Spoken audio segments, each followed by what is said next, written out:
Hey everybody, this is Mark with My Whistle and Flute, and I have a little bit different of a video to share with you, but it's something that I thought I'll do in a few different videos. I have a lot of guys who also make PVC flutes and whistles comment on my videos or send me emails saying, can you tell me where the holes go? Can you tell me how to make this flute? And while I'm certainly glad to offer whatever help I can, it's also a business, so I can't reveal everything about what I do. Some of the different tricks and techniques that I have learned myself doing it. However, someone shared with me some of the techniques to get started, and so I usually try to be whatever help I can. But something that a lot of people ask about is what tools I use to make the flutes and whistles that I make. And I wanted to share with you one of my favorite, and one that I think is worth the money to buy. It's not a power tool, but it's worth the money to buy and will make your flute making much easier and a little bit more polished. And it is right here. Looks like a dental tool of some kind, doesn't it? This is called a deburring tool. It is used primarily, in fact, this is an automotive tool. It's not a flute making tool, it's an automotive tool. But this blade up here swivels around. It is a replaceable blade, so I got this deburring tool off of Amazon, and it came with a set of replacement blades. And there's a beveled edge. I'll hold this up here. My camera's not going to focus on it, but there's a beveled edge, very sharp right there. So what happens is, and what I use this for is the making of the cleaning up of any holes that I drill. So when I drill holes, for example, in this, well, let me use a white one here because it's easier to see on the video.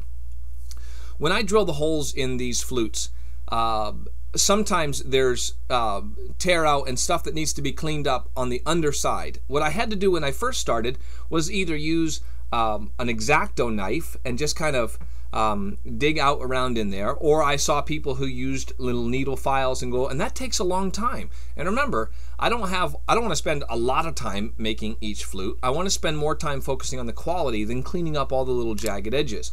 So this is where the deburring tool comes in. It's extremely sharp. I use it for my aluminum flutes. I use it for my PVC flutes because the deburring tool, because it's an automotive tool, will shave metal and it will shave the PVC without a problem. So what happens is it goes inside of the hole of the finger hole, and then I kind of angle it a little bit and I just work it around. I'm not doing it actually because I don't want to, this one's already done, but I just work it around and it cleans everything up really, really nicely. If I angle it a little bit different way and go around, I can bevel the outside edges of the finger holes.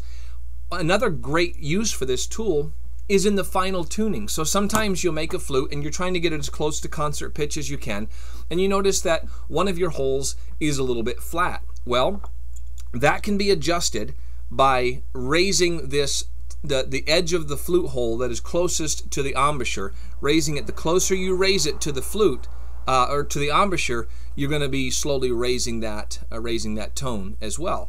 So I'll stick it in, and I don't want to go completely around and around because I'm not trying to make the hole bigger and bigger, but almost turning it a little bit oval. But I can shave off just a little bit at a time without using drill bits again, and bring the hole, that sound hole, into tune. Excuse me, I'm tripping over my words.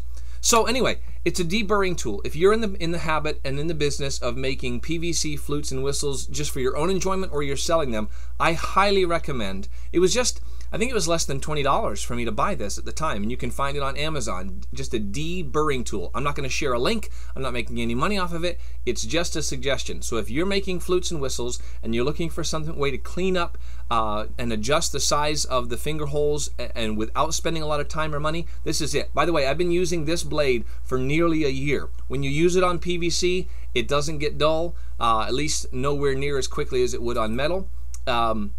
So I have two of these. I have one for metal and I have one for PVC. The one that I use on the metal, I have to change the blade out if I use aluminum flutes. I have to change the blade out every few months, depending upon the quantity of flutes and how much deburring you're having to do. But it'll clean up the finger holes, it'll make them smooth, and make that work a lot easier without having to use an X-Acto blade or a little needle file for all of that work. Plus it makes less dust. This just goes along and it makes little twisty pieces of PVC that are easily swept up and easily thrown away without that pesky PVC dust that we have to be so careful about. Okay, anyway, deburring tool. That is one of the tools that I use in making my flutes and whistles, and I hope that tip will help you as well.